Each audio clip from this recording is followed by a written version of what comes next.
اعوذ باللہ من الشیطان الرجیم بسم اللہ الرحمن الرحیم وَيَسْتَفْتُونَكَ فِي النِّسَاءِ قُلِ اللَّهُ يُفْتِيكُمْ فِيهِنَّ وَمَا يُتْلَىٰ عَلَيْكُمْ فِي الْكِتَابِ فِي يَتَامَى النِّسَاءِ اللَّاتِي لَا تُؤْتُونَهُنَّ مَا كُتِبَ لَهُنَّ وَتَرْغَبُونَ أَن تَنكِحُوهُنَّ وَالْمُسْتَضْعَفِينَ مِنَ الْوِلْدَانِ وَأَن تَقُومُوا لِلْيَتَامَى بِالْقِسْطِ وَمَا تَفْعَلُوا مِنْ خَيْرٍ فَإِنَّ اللَّهَ كَانَ بِهِ عَلِيمًا۔ اور لوگ آپ سے عورتوں کے بارے میں حکم دریافت کرتے ہیں، آپ فرما دیجئے کہ اللہ تعالیٰ ان کے بارے میں حکم دیتے ہیں، اور وہ آیات بھی جو کہ قرآن کے اندر تم کو پڑھ کر سنایا جایا کرتی ہیں، جو کہ اس یتیم عورتوں کے باب میں ہیں جو ان کا حق مہر ہے نہیں دیتے ہو اور ان کے ساتھ نکاح کرنے سے نفرت کرتے ہو، اور کمزور بچوں کے باب میں اور اس باب میں کہ یتیموں کی کارگزاری انصاف کے ساتھ کرو، اور جو نیک کام کرو گے بلا شبہ اللہ تعالیٰ اس کو خوب جانتے ہیں۔ سورہ نساء کی 127 نمبر کی آیت آپ کے سامنے پڑھی گئی، اس کا ترجمہ بیان کیا گیا۔ سورہ نساء کے آغاز میں آپ کے سامنے یہ بات عرض کی جا چکی ہے کہ جاہلیت کے زمانے میں عورتوں کے ساتھ مکہ کے لوگ اور مکہ کے قرب و جوار کے لوگ بڑے ہی ظالمانہ سلوک کرتے تھے۔ ان کے یہاں بڑی ہی خطرناک قسم کی رسمیں تھی، رواج تھے۔ ان میں سے ایک رسم تو یہ تھی کہ جب کوئی آدمی مر جاتا اور اس کی بچی، اس کی اولاد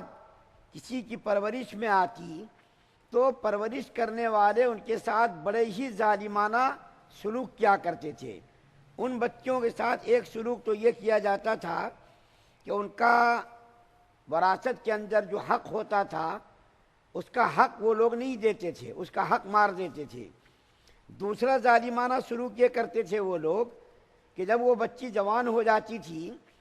تو جوان ہونے کے بعد اگر وہ بچی خوبصورت ہوتی تھی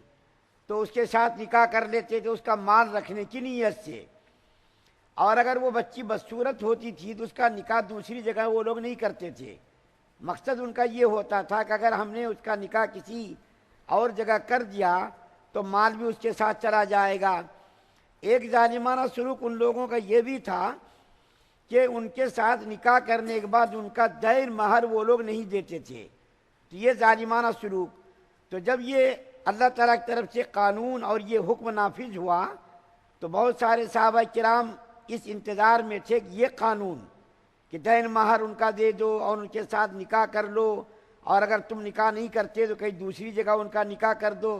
اس کا وراثت کے اندر جو حق ہے اس کا حق دے دو، یتیم بچوں کا حق دے دو۔ تو یہ جب قانون اور حکم نازل ہوا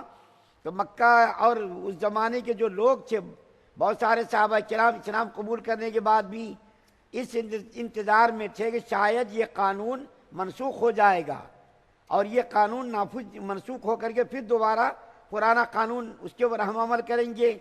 لیکن جب یہ قانون منسوخ نہیں ہوا، عورتوں کے حقوق کے بارے میں جو اللہ تعالیٰ نے قانون نافذ کیا، حکم نازل کیا، وہ قانون جب منسوخ نہیں ہوا تو بہت سارے صحابہ کرام نے اللہ کے رسول صلی اللہ علیہ وسلم کی خدمت میں آ کر کے مسئلہ دریافت کیا، تو اللہ تعالیٰ نے یہ آیت کریمہ اتاری، یعنی سورہ نساء کی 127 نمبر کی آیت۔ اس آیت کریمہ میں اللہ تعالیٰ نے فرما دیا یتیموں کا، بیواؤں کا، کمزوروں کا جو کچھ بھی حق ہے ان کا حق دے دو، اس بارے میں تم کوتاہی مت کرو، اس بارے میں تم ذرہ برابر بھی سستی مت کرو، اور ان کے اچھے مال کو خراب مال کے ساتھ تم خلط مت کرو، بلکہ ان کا پاک مال ان کو الگ رکھ دو، ان کے حقوق کو ادا کر دو، یتیموں کا حق دے دو، ان کے وراثت کے اندر جو ان کا حق آتا ان کا حق ادا کر دو۔ صحابہ کرام کو جب یہ آیت کریمہ سنائی گئی تو صحابہ کرام جو سمجھتے تھے کہ پہلا قانون منسوخ ہو جائے گا تو پھر ان کو یقین ہو گیا کہ پھر اب یہ قانون منسوخ ہونے والا نہیں بلکہ اس کے اوپر عمل کرنا ضروری ہے۔ تو بارے کبھی آیت کریمہ کے اندر مکہ اور جاہلیت کے زمانے کی جو ظالمانہ عورتوں کے تعلق سے، یتیموں کے تعلق سے جو ظالمانہ کارروائی وہ لوگ کرتے تھے، سلوک کرتے تھے، اس کا اس آیت کریمہ کے اندر رد کیا گیا کہ جو ظالمانہ سلوک تم کرتے ہو یہ ظالمانہ سلوک بند کرو اور اللہ تعالیٰ کے قوانین کے مطابق عمل کرو، یتیموں کو، بیواؤں کو اور کمزوروں کو، ضعیفوں کو جو ان کا حق ہے ان کا حق تم دے دو۔ اللہ تعالیٰ سے دعا ہے کہ اللہ تعالیٰ ہم تمام مسلمانوں کو سننے زیادہ عمل کی توفیق عطا فرمائے۔ سبحان اللہ و بحمدہ۔